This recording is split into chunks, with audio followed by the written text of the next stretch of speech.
Hey, what's up, everybody? Dr. B here with another one of our Dr. B reviews Motu figures. Today we're going to be taking a look at Master of the Universe cartoon collection Teela figure. In the package, packaging always looks great. I really like the Castle Grayskull motif they've got going on. Um, it is a departure for sure from the exploding red rocks, but I think it looks really cool. Let's take a look at the back of the card. And there we have, as seen on Pawns of the Game Master. And we see He-Man just like checking her out, watching her fight some robot. And it looks like her accessories, she does come with this little training robot. She comes with her sword and her shield. Cross Sell Out does show the other figures in the wave, including Trapjaw, Teela, Stratos, and Merman. So let's get her opened up and take a look at her.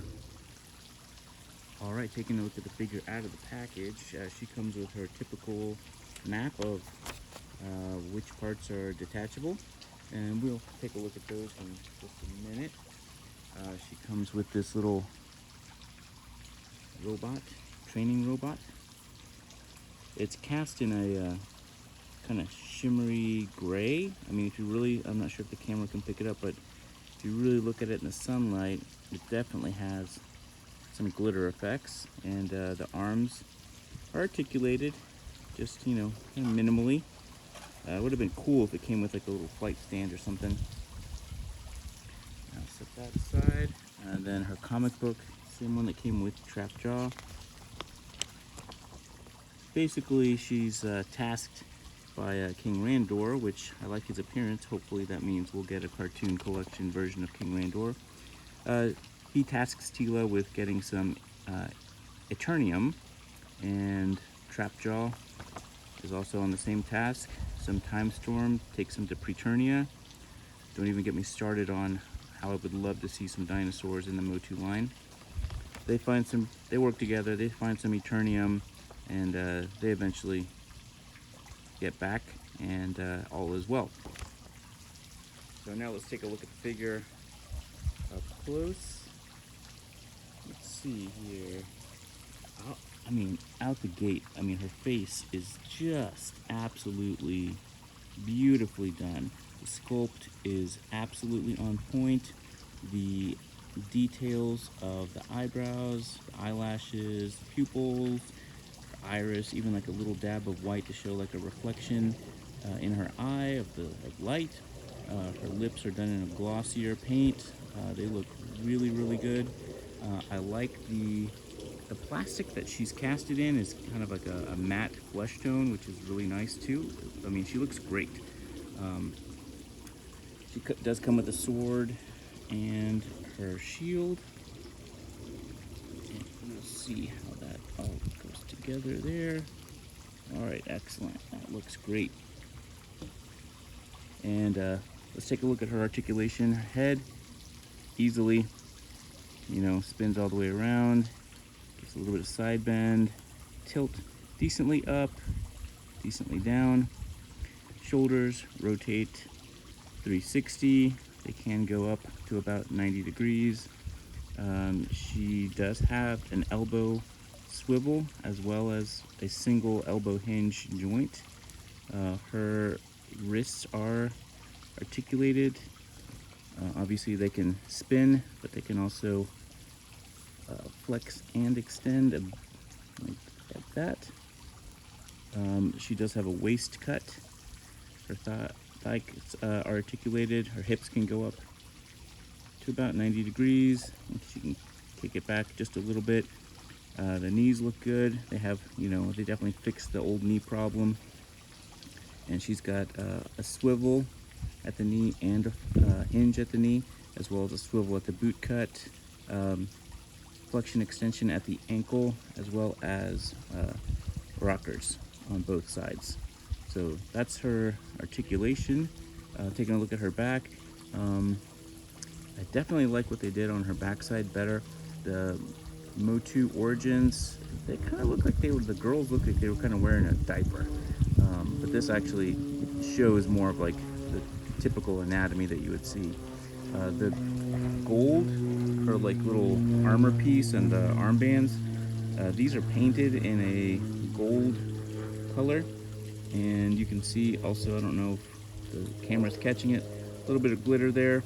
Same thing with with this. I mean, if you really look closely, and again, I'm not sure if my camera on my phone is going to show it, but there is just a little bit of a glitter there. So let's take a look at her.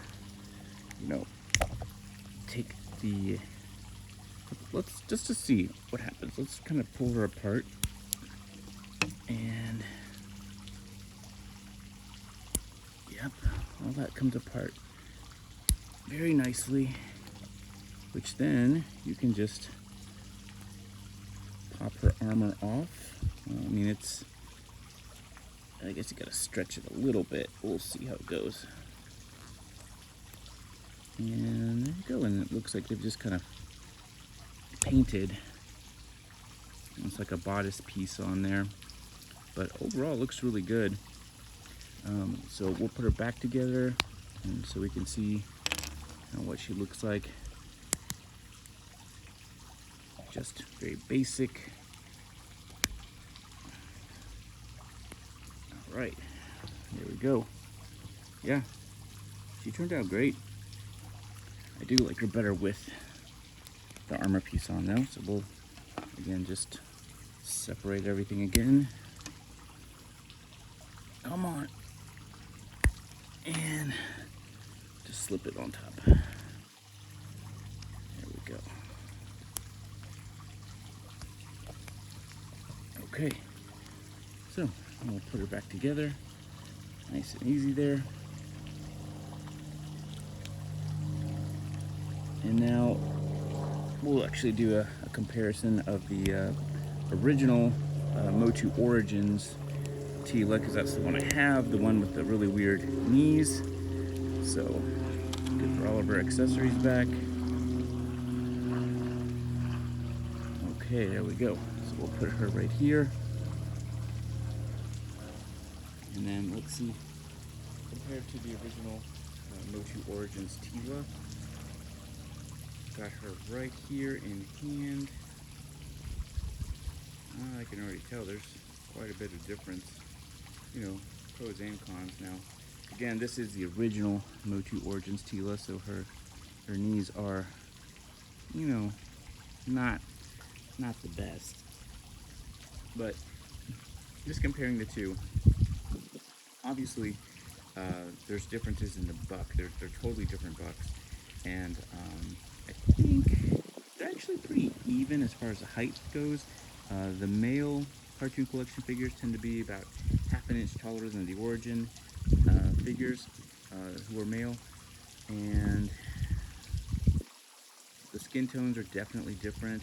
The Motu Origins has more of a, you know, slightly darker skin tone.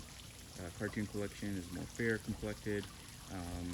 There's more detail on the Origins figure. I mean, obviously you can tell the armor, there's some more sculpting. Her arm bracers on the Origins have some detailing. These are just plain to make it match the cartoon look. Looking at her face, you know, they're totally different. They're just like night and day difference. I mean, these are essentially almost two completely, totally different looking figures. I mean, this one, the face is meh. This one, the face, yeah, it is on point. Looks great. We all know the articulation of the Origin figures. I'm not going to go over that. And then overall, though, I mean, I think they're both really cool for what they are. They're just different types of figures. So I'll have to say, even though the cartoon collection is a relatively new line, the Teela figure is probably, I'm going to say, my favorite figure of the cartoon collection. She just looks so accurate to the original source material. I've always thought Teela was a cool character, you know, in concept. Sometimes the execution, depending on the media, whoops, was not always great, but overall, I'm really happy with the cartoon collection Teela figure. I'm not gonna lie, I even bought an extra one to make it a battle damaged version, and I'll do a separate video on that whenever I get around to that. I have some ideas that I think will look pretty cool, so be on the lookout for that. Otherwise, guys, that's my review of the Motu cartoon collection Teela figure. Overall, again, one of my favorite figures. I think she looks great. They did a great job with her. Keep it up, Mattel. I'm loving the face sculpts that you're doing so far. Trapjaw looked great, He-Man looked great, Skeletor looked great. I do actually have Stratos and Merman in a Big Bad Toy Store box that I need to do an unboxing of. But other than that, guys, I'm gonna end the video here, and I will see you guys next time. And if you guys will do me a solid favor, come on, it's your boy Dr. V. Just drop me a like and a subscribe. I'm trying to grow this channel, right? So if you could do that for me, like, subscribe, comment, it all feeds the algorithm, and I would be most appreciative. Thanks, guys. You guys have a great day.